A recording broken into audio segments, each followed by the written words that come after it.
Look, and I'm not even trying to cap or rage bait. Okay, maybe I'm rage baiting a little bit on that one. But look, yesterday I was exhausted, chat. I was so tired that I couldn't even formulate my opinions clear enough to explain to you guys how I felt. I woke up mad early. I went to bed mad late. I had a bunch of shit to do. Where did we go? We went somewhere. We went to the supermarket. And I don't know what else we did. We did some other shit that had me completely drained. But Bailey's sister came over. And Bailey's friends came over. Jen and Nick. And I swear to God, I almost lost it on them, chat. Usually when Jen comes over, we usually have like little arguments and debates.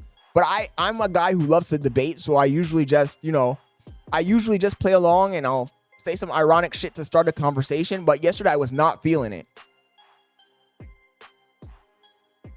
No, Kindle was bad too.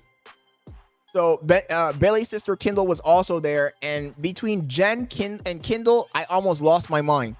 First of all, they were telling me that I'm a bad boyfriend. Chat. Yeah, but Kindle was also supporting that concept. Because she was like, oh, I'm seeing a lot about you that I didn't know, Scott. Look, chat, I have a question for you guys. Yeah, Kunai, they were trying to... The only one who's allowed to brainwash my girlfriend is me. I'm the only one allowed to brainwash her. I don't need other girls coming over and filling her head with all these ideals, like that she has rights, and is entitled to things. No, you're not. You're supposed to just make me sandwiches, cook and clean, and stay barefoot and pregnant the whole time, back to back. That's if you got a girlfriend, chat. That's your goal. Your goal should be to keep your girl naked and pregnant, 24/7. No rights. I don't need no girls coming over here filling her head with ideas, polluting her mind with thoughts of freedom. Feminists coming in here. No fucking way. I don't need no feminists spreading their propaganda in my household. They're like, oh my God, Scott, when was the last time you bought Bailey roses? And I was like, roses? I ain't ever buy her roses in my entire life. And I'm not gonna buy her roses. And if I do buy roses for her, it's gonna be on a special occasion, an actual special occasion. And then they looked at me like I was crazy. Like, oh my God, so you've never bought her flowers? And I'm like, male birth control. And I'm like, hell no, I haven't. Hell no, I haven't. So then, I told Jen this. I said like, any guy who buys a girl flowers all the time is a dumb idiot simp. And then she's like, oh, my boyfriend buys me flowers every week.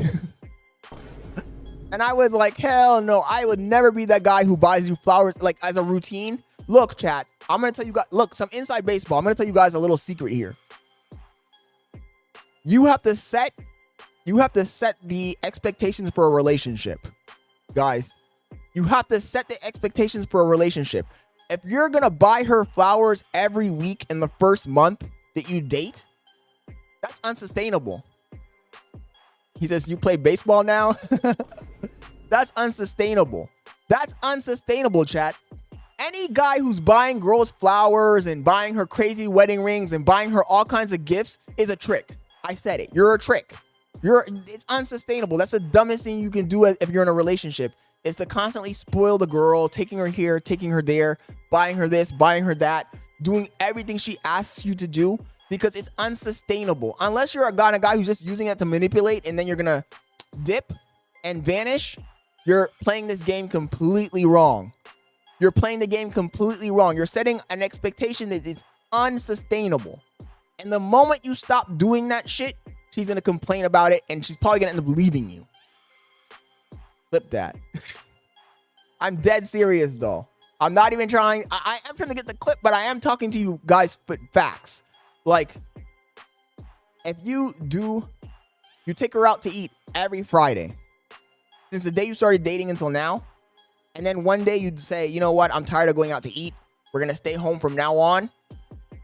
She's going to dump your ass, or she's going to complain about you and she's going to drag it and drag it and drag it. If you're buying her roses and gifts every fucking week, You need to lead with your personality, guys. You need to lead with your personality. Your personality and you being around and the attention you provide the person should be enough to maintain the relationship. If your relationship if your relationship cannot be sustained with just you being there and having fun and doing normal relationship shit together, then it's not gonna last. It's not gonna last. And in my opinion, it doesn't matter how small the detail is. If it's something that's materialistic, then you're setting up your relationship for failure right off the bat. Right off the goddamn bat. Billy's Pickle Rick is crazy. Right off the bat, because how are you going to take her out to eat every week? Forever. How are you going to buy her roses every week? Forever. How are you going to buy her gifts every week? Forever. How? It's impossible. You're setting yourself up for failure. You're setting yourself up for failure. And I've seen it time and time again. And then they said, so you don't spend tons and tons of time with Bailey 24/7? And I was like, hell no. We spend time together. We do stuff together. But I also have my alone time. We both do. Exactly. We both do. It doesn't even matter if your love language is touch. Because nobody wants to be touched 24 hours a day. They don't want to be smothered. And I'm listening to them talk and I'm thinking to myself, the reason these girls don't have stable relationships is because their expectations are insane. Delusion.